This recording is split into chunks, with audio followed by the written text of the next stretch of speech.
Lisa Novak, you can open. Hey guys, welcome to Novak News. Coming to you live every single week from Novak Studios. Tonight, we have got something really special for you guys. We are very honoured to be in the presence of Mr.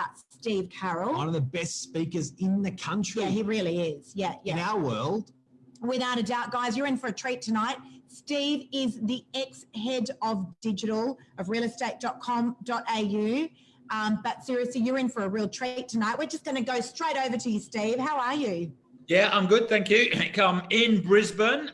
We've got a lot of freedom, and like the rest of Australia, you can hear me okay? Yeah, perfectly. Perfect. Beautiful. Yes, I tell you what, talk about beautiful. What's the saying? Beautiful one day, perfect. What is it? Perfect. Oh, yeah, something like that. Beautiful one day, perfect the next. You guys have no lockdowns, no anything, right? No, very limited. We're well behaved. Amazing. That's the bottom line. Well, I mean, the rest of Brisbane is. I'm not sure about you, Steve. Let's get into it. What have you got for us tonight? Well, I mean, we were talking before we went live, and I was saying, I asked how long you've been married. 22 years, I think, was the answer. And I put it to you that technology knows more about Mark Novak than Lisa Novak knows about her husband, who she has been sleeping with for 22, 23, 24 years. Yes. Fact. Yes. And only the last couple of years, the first 5 years, we didn't do anything. Well, absolutely. Well, who knows? But the bottom line is, folks, the bottom line is this, is we have to accept that whatever we do, whatever we think, whatever we search for, somebody, some form of technology is gathering that information and then posting appropriate advertisements to us. Big time. Yeah.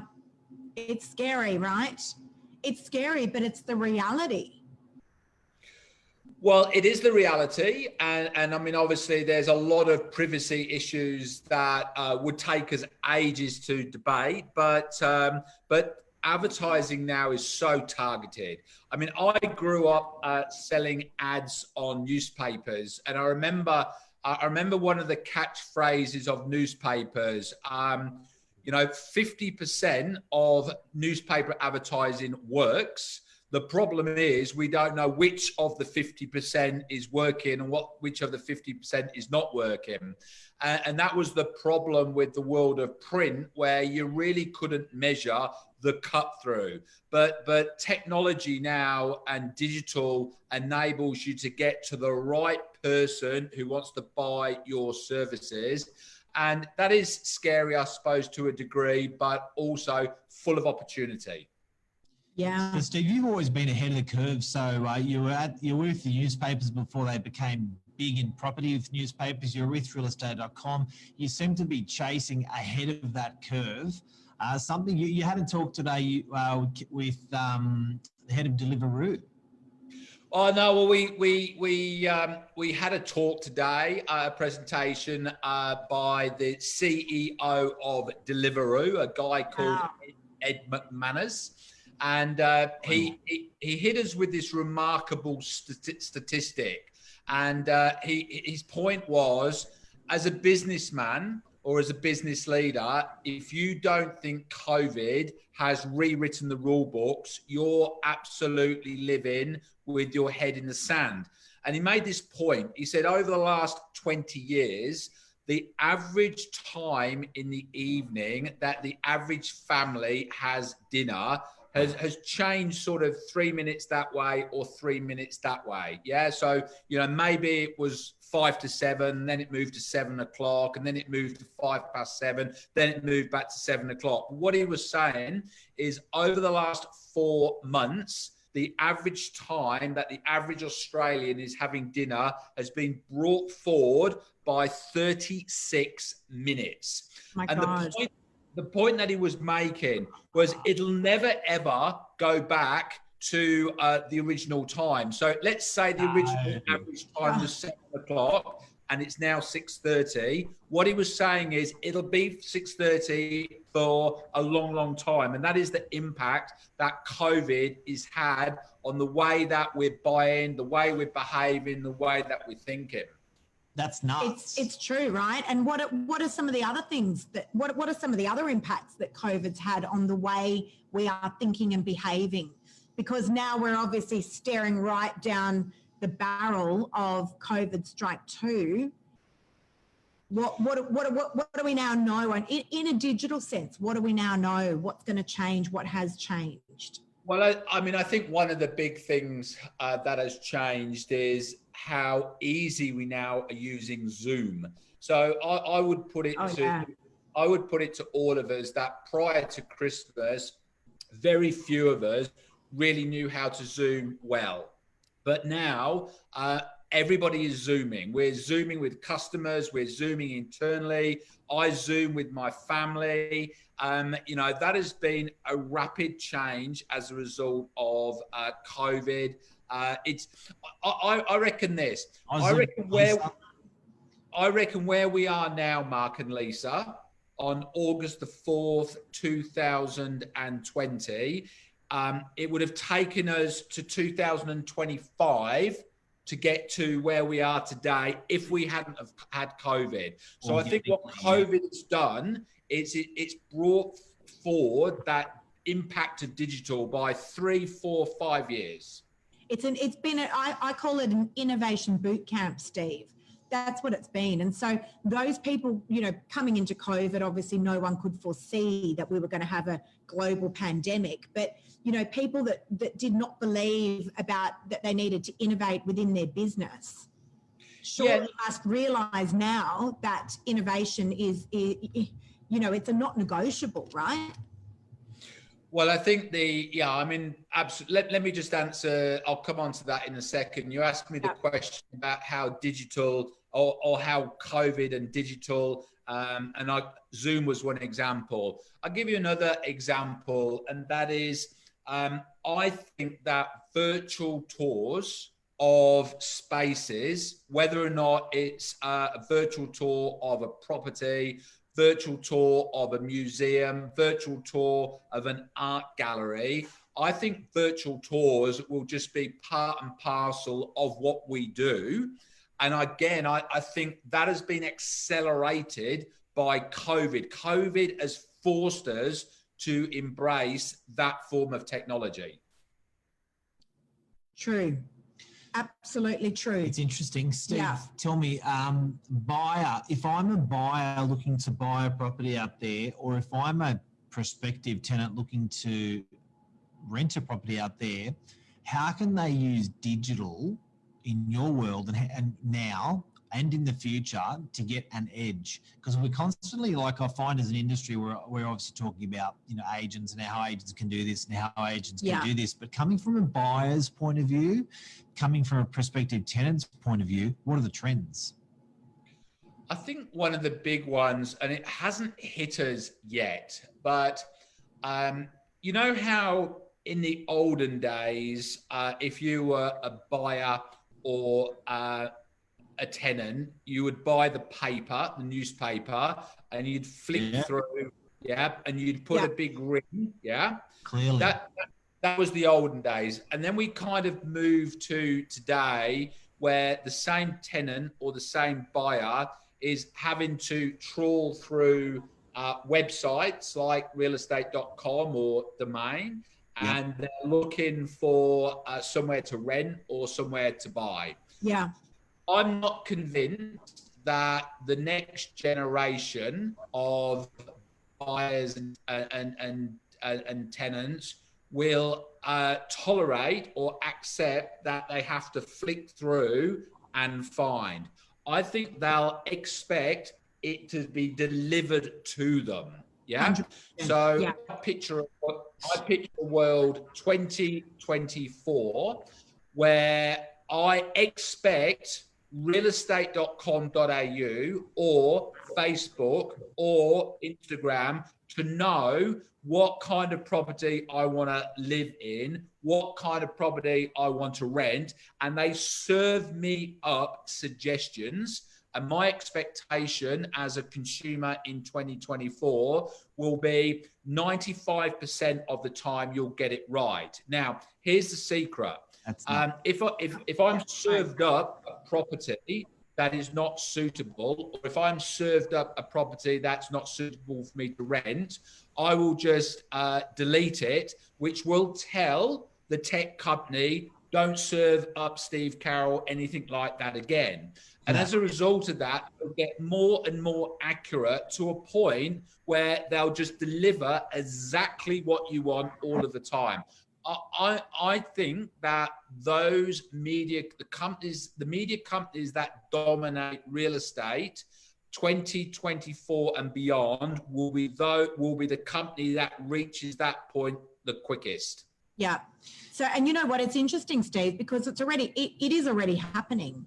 You know, I mean, if I'm online shopping, let's suggest, and I'm looking for a black dress, all of a sudden, all over my feed are different varieties of black dresses. So, and you're quite right. I mean, it already starts to take the theme of Lisa like this, she didn't like that, she liked that, she didn't like this. And so I'm 100% with you, 100% with you, because the other way is exhausting. I mean, you're preaching here to the already converted.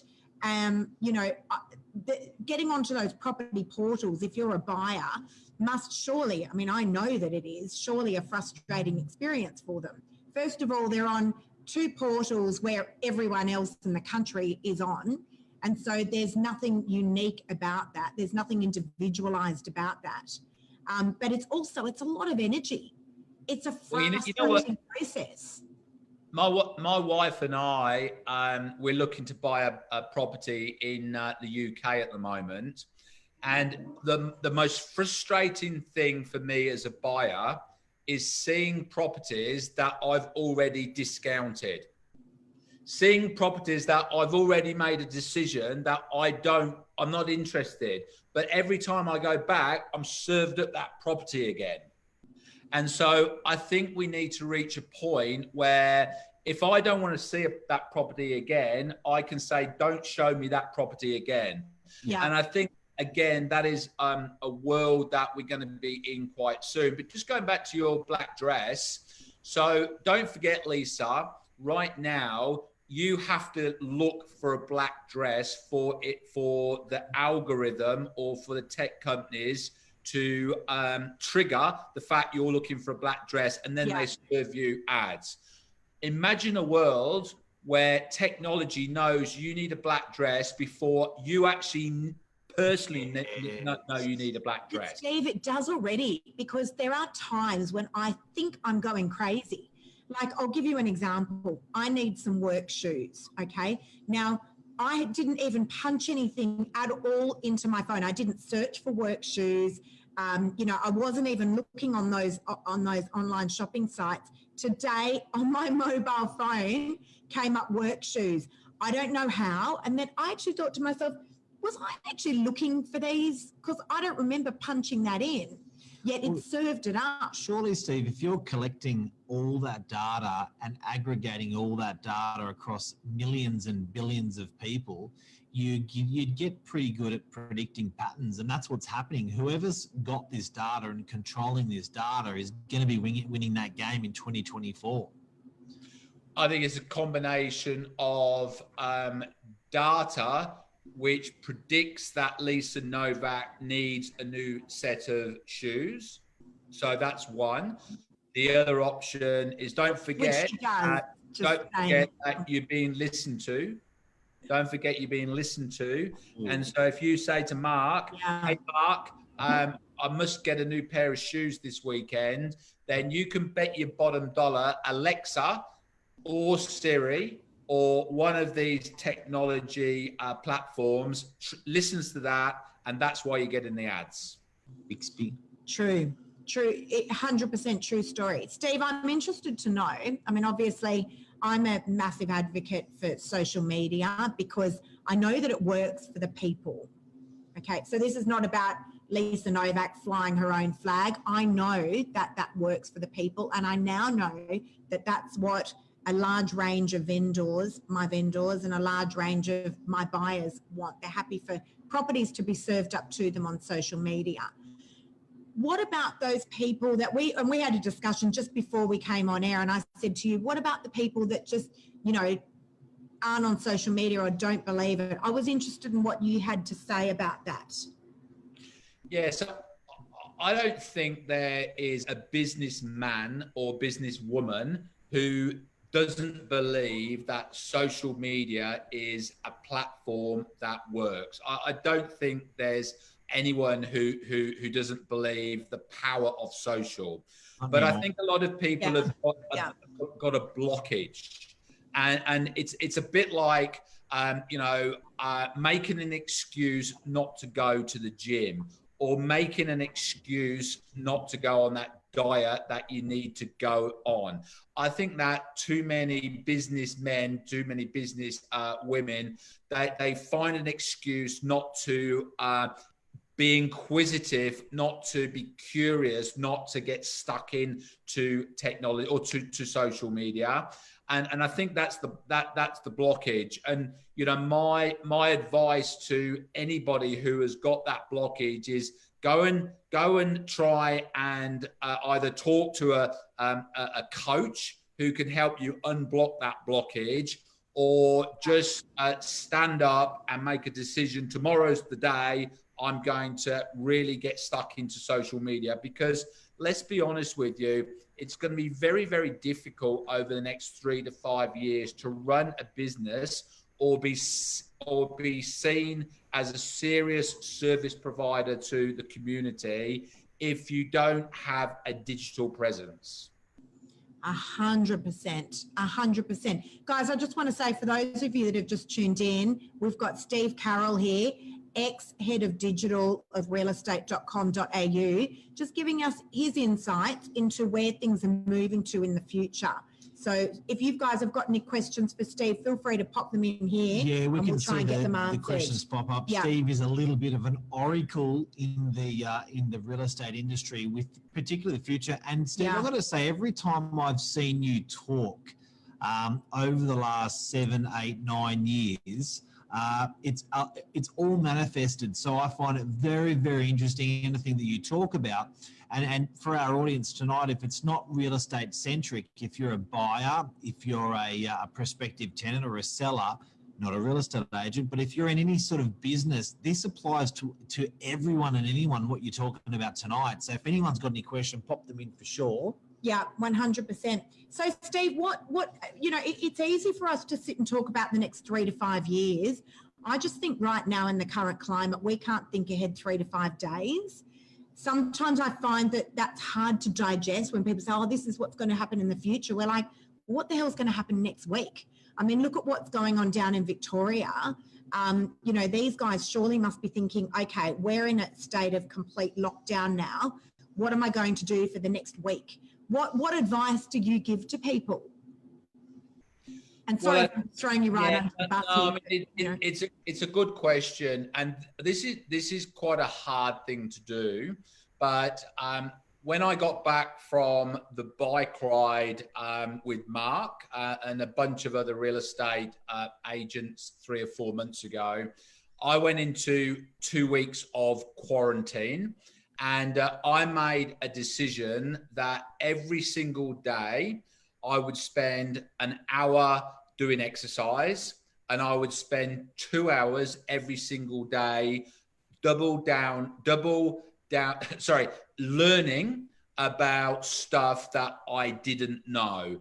In other words, I made a call not to spend 2 weeks of quarantine watching Netflix, but spend 3 hours a day. Yeah. And look, to be honest with you, we're up for 15 hours. So just donate 3 hours a day, 1 hour for exercise and keeping the mind sharp, 2 hours a day learning new stuff. So that might be learning how to use Instagram better. That might be learning how to use Zoom better. That might be learning how to create beautiful designs using Canva. But just have a crack.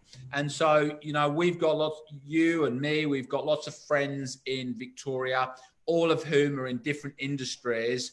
And, my advice to them is don't waste the next 6 weeks feeling sorry for yourself, watching Netflix, binge eating. Devote a certain amount of time to upskill yourself, because You know, before we know it, it's a great idea. Before we know it, we'll be out of COVID. New Zealand are out of COVID. Thailand are out of COVID. Yeah. What we need to do is when we get the green light, let's make sure that we bounce into what is left of 2020. Let's make sure we bounce into 2021 upskilled with new knowledge, with more interest around digital and how it's impacting business. Because look, it's all there. You've just got to go and find it and Google and get lost on the internet and use the opportunity to learn. Pick up the telephone, you know, the good old fashioned telephone. But you're quite right. I mean, you know, it's important, that we come out of it with a bang. Coming out of COVID with a bang, I think that's super important. And you're quite right. I mean, you know, there's no point saying, I mean, I spoke with an agent today who's in Melbourne and said, look, you know, can you help me a little bit with my social media? I mean, I'm sort of tossing up whether or not I should just take a 6-week holiday. And I'm thinking, you can take a 6-week holiday. I mean, you know, no one ever died saying, I wish I'd worked harder. You know, I understand he's got little children. And I think that's a great idea. Spend time with your family. However, be careful because your competition is upskilling themselves. And so you don't want to come out of COVID and all of a sudden Mark's social media has gone through the roof because he's had, 15 hours a day of just being able to plug away at it. And then you sort of come out of it going, hang on a second, what happened there? Yeah. He was listing and selling and I was, relaxing and having a holiday. And that's not a COVID thing either. Like, I think at the end of the day, that's life. You know what I mean? If people want to dedicate this is, I think what COVID's done is, and technology has done is it's crystallized people a little bit to focus on what's important. So particularly for you, Steve, you had a really cool period where you could super focus. That's what COVID did for you. And I think you had a period because you had the technology in hand, you could actually detail and learn much quicker than you ever did before, together with YouTube and all that stuff. So it's really interesting. Out of interest, to give you an example, I talked to a restaurateur today on the back of your Deliveroo conversation that you had earlier, Steve. And he said 2 years ago he had a pretty bad business. He said, today I have a wonderful business. And I said, why? He said, I'm Deliveroo and Uber Eats. I'm thinking, everyone's complaining about, their profit margin, stuff like that. He said, no. He said, it enabled me just to pump out of my kitchen. Yeah. And I think that's, these food and stuff like that. It's through COVID, it's going to be really interesting the way it goes. Dining out, dining at home, like you said 30 minutes earlier. Technology is just enabling, I think if people want to work out where it's going with what they want to do, they've got to work out with what people truly need and want, necessity stuff. It's courage, right? We talked about this the other day. Courage is a massive word, right, that seems to have been forgotten. And I think that is the word that kind of defines what we're going through right now, because like myself, 2 years ago, I put myself out on social media, and I know that Tom Panos and Imi were talking about it today, about how I put myself out on social media, and I know that people were laughing, maybe they still are, but you know what? It took courage, and I kept going, and I didn't care about. You loved it as well. I don't know about I loved it, but I was passionate about it, and I truly believed in it. But it takes that courage to keep going. And I think that's the thing, where we say, where do people start with social media? What do people do for the next 6 weeks if they're in lockdown? Just take the courage, because, people are frightened, right, of getting things wrong. Yeah, absolutely. So one of the things that I, during the 2 weeks quarantine, I've always been intrigued as to why every single minute there are 5 million searches every single minute on Google. And I've always wondered this question: what the hell are people searching for? So I made a decision that during the 2 weeks of quarantine, I'd look into that. And what I learned was one of the most popular searches on Google right now is the search for heroes. Yeah.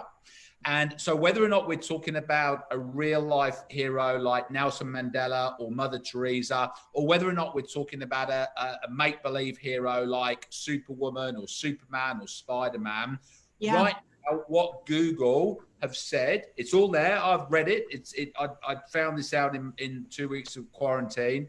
What Google said was, when the world is full of uncertainty, people take comfort out of watching heroes or being associated with heroes.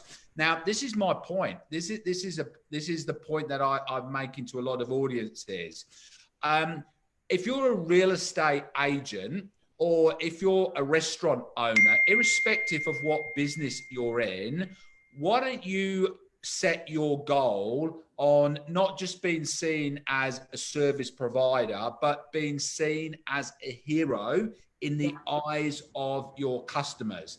And again, when you think about it, people might snigger and laugh and go, that's ridiculous, but who cares? Yeah.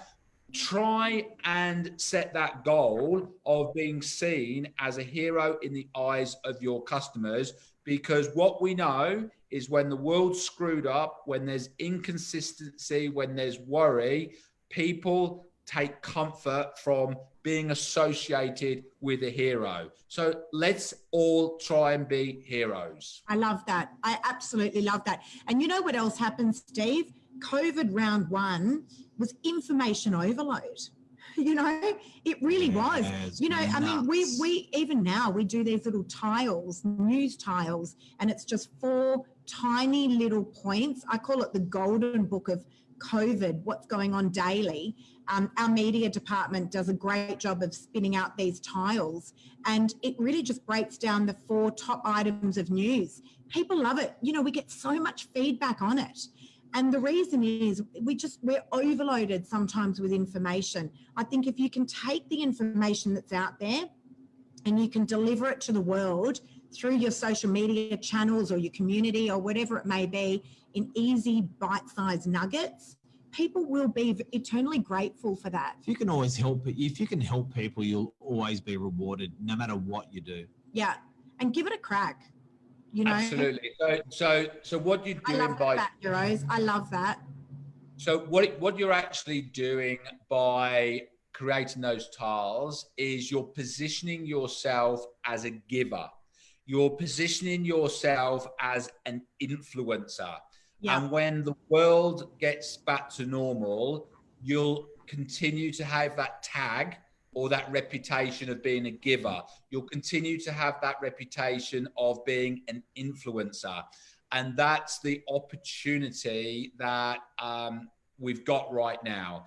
We don't want to be where we don't want this COVID. We don't want restrictions. We don't want to social distance, but it is what it is. Yeah. We can't change that, but what we can change is our ability to be more influential, our ability to create a reputation as a giver, our ability to be courageous and try things that we haven't tried before, because you know, that is the opportunity we've got right now.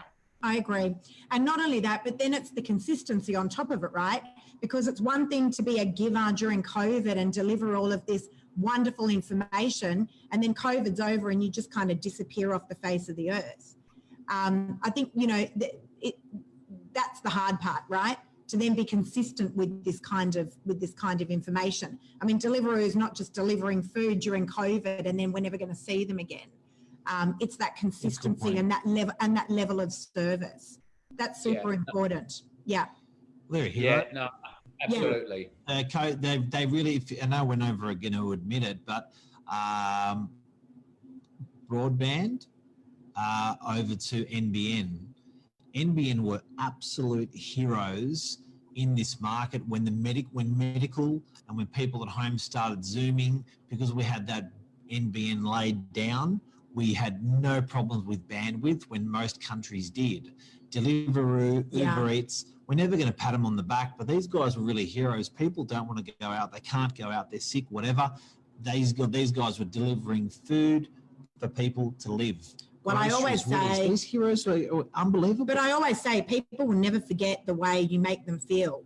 we've got a local Chinese restaurant that never delivered, right? You wanted to order Chinese, you had to go and collect it from the Chinese restaurant. So I called them up 4, 5, 6 weeks ago and said, look, are you guys doing delivery? Yeah, we're doing delivery. Give them some support. Yeah, we're doing delivery. I said, okay, that's great. They said, look, you have to pay cash. And I said, okay, well, first of all, a lot of people aren't using cash at the moment, but who has cash these days? Everyone's tapping. They said, well, I'm sorry, we can't deliver it unless you pay cash. And I said, well, I'm really sorry, but we're probably not going to order. We'll have to go somewhere else. Anyway, long story short, called them again a couple of weeks ago. I thought, we'll give them another go. Local Chinese restaurant. They said, oh, no, we're not doing that anymore. We're not delivering anymore.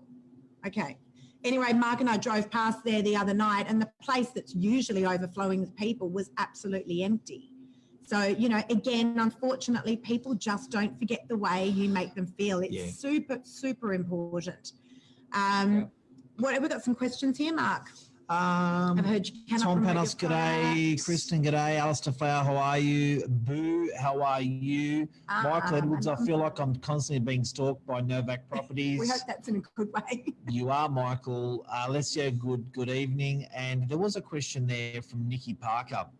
Not sure if this is appropriate, but I've heard you cannot promote your product. E.g., can I put my webpage on Facebook to sell my products? Not sure about that one. Don't know. Look, you can, I think you certainly, you certainly can promote your products. I mean, there's a thing on Facebook called Facebook Marketplace, you know, which has been extremely successful. I've seen that grow from strength to strength. So I know that platform is certainly there for you.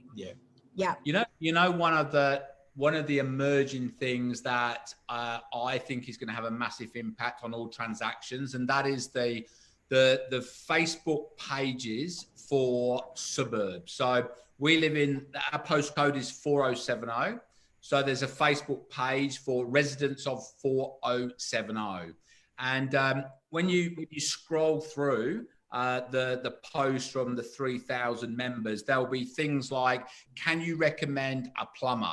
Can you recommend a real estate agent? Can you do that? Then you'll see people posting, I need this job doing. Can anybody help me? And I actually think that Facebook is doing a really great job in recreating the old-fashioned classified ads that you once upon a time saw pages. Right into these, right into their own platform right now. So there's changing. The media landscape is changing rapidly. It's a very, very interesting time to be around right now. It's changing so fast. It's changing so fast, isn't it? It's crazy. All right. Love it. Well, you're closing piece of information, Steve. What's the gold nugget you're going to give us? Well, I think it's that slide that you fell in love with, which is a slide that Jack Welch, the leader. I use it all the time. Yeah. And you know what he said was, if the rate of change outside of your business is faster than the rate of change inside your business, you are in trouble. Yeah. So when you think about that, your office in DY, you're in DY? Yes.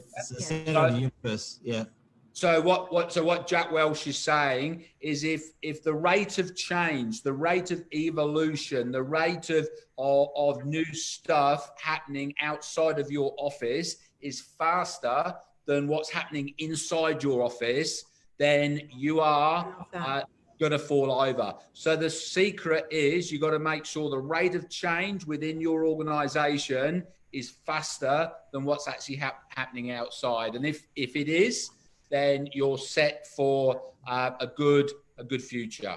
100%. And never stand still. And also, I think it's critical to add to that, Steve, it's not too late. I think a lot of people think, I've missed the boat. It's not too late.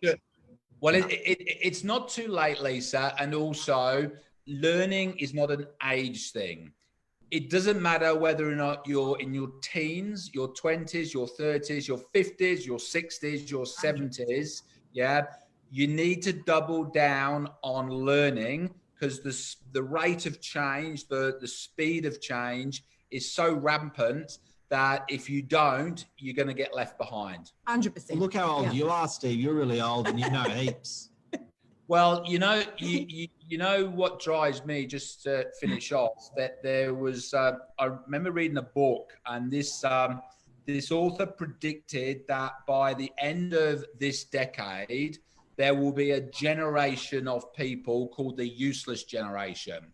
And what he said was, so he was predicting 2028, 2029, but I think it's earlier than that because of COVID. It's been brought forward. He predicted that there will be thousands and thousands and thousands of Australians that will be part of a generation called the useless generation.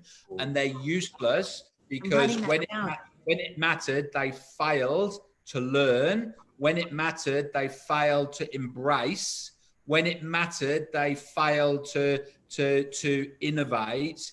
And as a result of that, they pay the penalty, and they're virtually unemployable. And they might only be 57, 58, but they're unemployable because they just don't have the skills that are required. So the reason, Mark, I'm 55, and the reason why you can let it go. The reason why I'm obsessed with learning and double down on learning is I just want to continue to be relevant to the people I serve, because the world's a tough place, and if you lose relevancy, you're out. Look, you're certainly putting more in this world than you're taking out, hopefully like us as well. And you've definitely proved that tonight. You're a legend. 100%. Steve, thank you so much. That has been phenomenal. Absolutely phenomenal. Steve Carroll. You're a legend. X of digital, absolute weapon, and the last 12 months been absolutely pioneering and getting some incredible information out to our industry, into the marketplace for digital. Just a little plug for you, and I know I was just going to say digital live, because I know a lot of people, and this is not at all why we had Steve on here. In fact, I don't even think he's certainly not expecting this, but there's a lot of people, Steve, that don't know where to go to get this kind of information. I know, because we've done it ourselves. We did it last year. Digital Live is a one-day course, but you're going to be going all over Australia? Yeah, so October the 27th, we kick off in Sydney. We're actually kicking off at the Australian Film Television Radio School. So the locals call it AFTRS, so the Australian Film Television Radio School. Digital Live. I'm pulling together 9 or 10 of the best digital brains all together. Wow. And if anybody wants more information about that, www.digital-live.com.au, and you can read all about it. No, we'll put a link in. Look, guys, it's phenomenal. Whether you're a starter or whether you're advanced, this is stuff that you don't want to miss. Mark and I did it last year. Absolutely. We'll be doing it again this year. That's where you can get some of your golden nuggets from. Big time. We will be there. Steve, thank you so much for your time. You're an absolute legend. Thank you so much. Love you, everyone. See you, Steve. Thanks, man. See you guys. Bye. Bye.